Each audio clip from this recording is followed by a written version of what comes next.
গত 2 বছরে তুমি হয়তো এই জিনিসটা ভেবেছো বা করেছো যে আর নয়, অনেক মিথ্যা কথা বলেছি, অনেক খারাপ কাজ করেছি, এবার আমি নিজের জন্য কিছু করব। এই 2023 সালে আমি অনেক কিছু করে দেখাবো।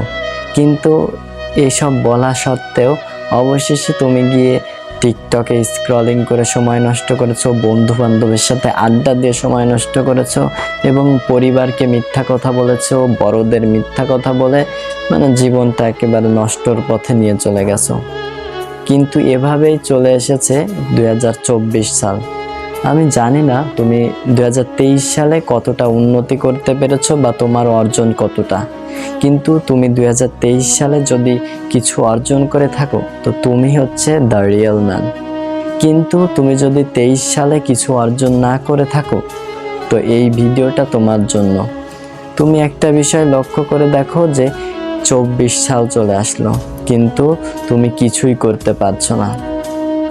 আচ্ছা, সাপোজ ধরো তোমার একটা ফ্রেন্ড 10 বছর পর তোমার সাথে দেখা হলো, যে তোমার থেকে নিম্নমানের ছিল ধরো, কিন্তু সে 10 বছর পরই তার সাথে দেখা হলো, তার গাড়ি রয়েছে, বাড়ি রয়েছে এবং তার পোশাক পরিচ্ছদ অনেক সুন্দর।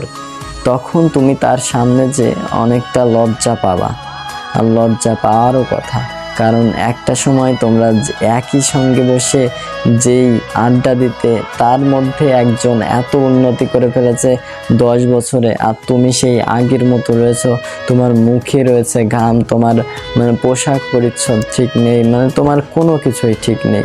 তো তোমার লজ্জা পাওয়ারই কথা, আর এই লজ্জা তোমার পাওয়া উচিত।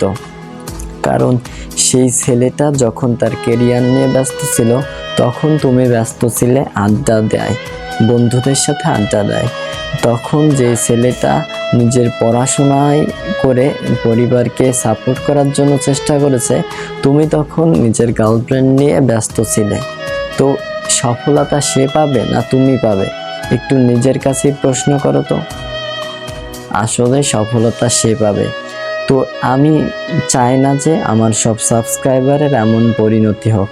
তো আমি কিছু বিষয়গুলো বলবো, তোমরা যদি এই বিষয়গুলো মেনে চলো অবশ্যই দেখবা তোমরা 2024 সালে কিছু করতে পারবা।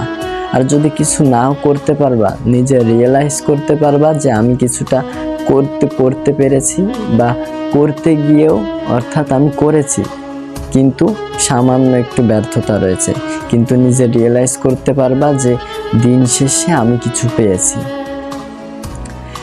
অর্থাৎ তুমি যদি এখন কষ্ট করো পরে যায় তোমার জীবনটা আরো সহজ হবে। তো ধরো এখন এই 2024 সালে তুমি কিভাবে সফলতা পেতে পারো, তো এর জন্য তোমাকে একটা রুটিন করে ফেলতে হবে। অর্থাৎ রুটিন না, লিস্ট করে ফেলতে হবে যে 2023 সালে কোন কোন বিষয়ের জন্য তুমি সফলতা পাওনি বা তোমার লক্ষ্যে পৌঁছাতে পাওনি, একটা লিস্ট করে ফেলবে। অর্থাৎ খেলাধুলার জন্য, নাকি সময় ব্যয় করার জন্য, নাকি অন্যান্য আদার কোনো বাজে সময় বা গার্লফ্রেন্ড নিয়ে ঘোরার জন্য, নাকি তুমি তোমার সমস্যার যেই জন্য তুমি সফলতা পাওনি সেটা তোমার থেকে আর বেশি কেউ জানে না। আমি তো জানি না যে তুমি আজকে সকালে কি খাবার খেয়েছো, তো সেটাই তুমি ভালো জানো।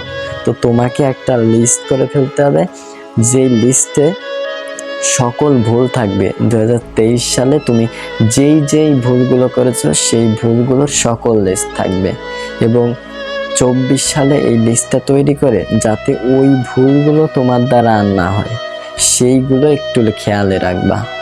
অর্থাৎ যারা কিন্তু ভুল থেকে শিক্ষা গ্রহণ করে তারা কিন্তু বুদ্ধিমান, আর যারা অন্যের ভুল দেখে শিক্ষা গ্রহণ করে তারা কিন্তু মহান।